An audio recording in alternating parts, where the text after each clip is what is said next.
No way. I actually just got a bite just now while filming this.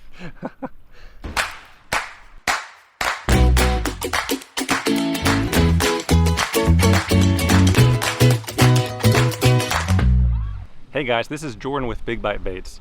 In this video, I'm going to show you exactly how to present your lure when fishing for bass with a Texas rig. If you don't know what a Texas rig is or exactly how to set it up, go ahead and watch our last video where I covered the gear, bait, hook, and weight selection, as well as how to tie and rig a Texas rig. In this video, we're going to talk about how to properly use your gear, present your bait, and most importantly, catch some bass. For this video, I'm going to use the same setup as last time. So that's a spinning combo. You can use a bait cast or a spin cast combo if you want, but just for this demonstration, I'm going to use a spinning combo. And then a 1/4 ounce lead weight, a 4/0 round bend worm hook, and a Big Bite Baits Pro Lizard rigged on a Texas rig.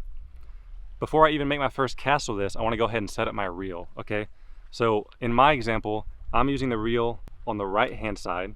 A lot of people will have their handle on the left hand side. It's totally personal preference. It's really easy to swap over if you want to. Just get that set up to what's more comfortable for you, okay?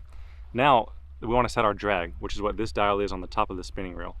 So right now this is extremely loose. I would probably never catch a fish on this. They would just run with the bait and I would never get them in. So on the drag, you want to tighten it up a little bit by turning it clockwise. But you don't want to tighten it so much that the fish will break your line if they run with it. So you want to find that balance in between too loose and too tight.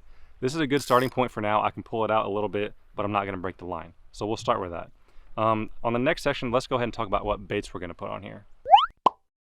So when it comes to putting a bait on your Texas rig, you can choose from 1,000 different baits. That's what makes a Texas rig such a versatile and useful tool, is you can use it a lot of different ways.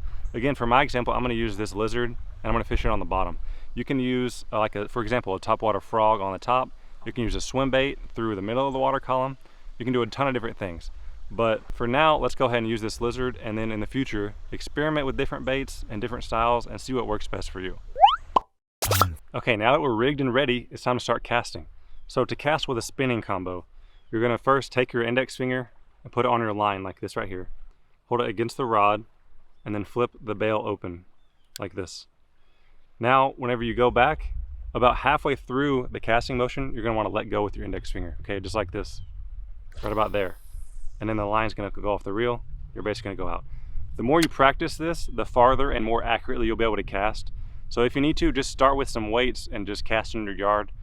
Just practice for a while and then you'll get better and better.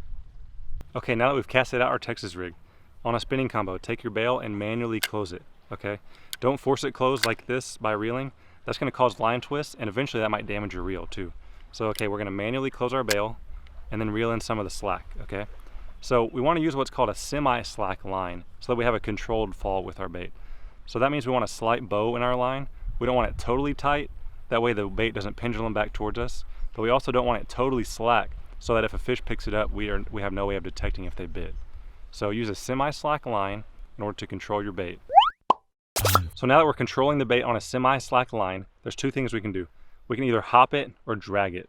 And they're both pretty self-explanatory.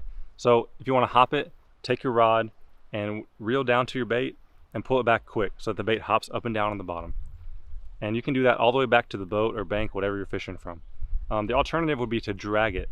And this would be, instead of hopping your rod like this, you're going to just pull it back very, very slowly, just like I'm doing right here.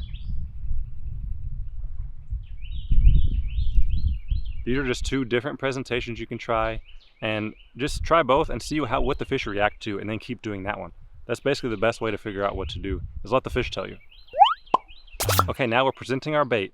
The next thing is going to be to try to detect bites. Okay, there's two different ways to do that, either sight or feel. So feel is self-explanatory. You'll feel it in your hand that you're holding your rod with. You'll feel either a thump, or you might just feel something a little bit different on the end of your line. In that case, reel down and set the hook. The other way would be by sight. So if you watch very closely whenever you're fishing, if your line maybe either jumps or stops on the fall, or if your line is slack and the line starts moving one way or the other, that could be a fish that picked it up and started running with it. So again, set the hook. How do I set the hook? Well, basically all you do is you lower your rod tip, reel the slack, and pull straight back, just like that. Reel the slack, set the hook.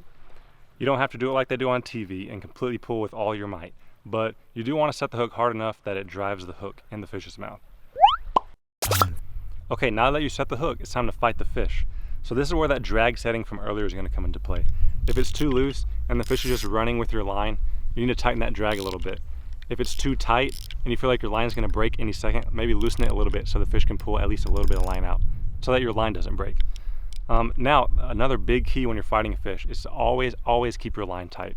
So you never want to let any slack into your line. Always keep pressure on them, because any amount of slack in your line is going to allow that fish to shake the hook and get off.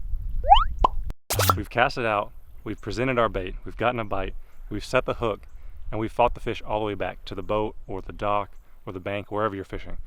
So now you got to land the fish. I like to keep a rubber net with me when I'm fishing. It's just a lot easier to net than trying to lip the fish.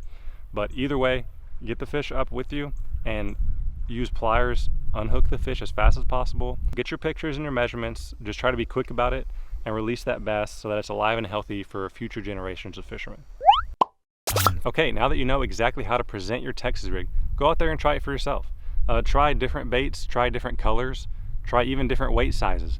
See exactly what retrieve is going to work best for you in your area. Again, let the fish tell you. Once you start getting bites, you'll know that you're heading in the right direction. Until next time, guys, thanks for watching. If you have any more questions or comments, leave them in the comments below.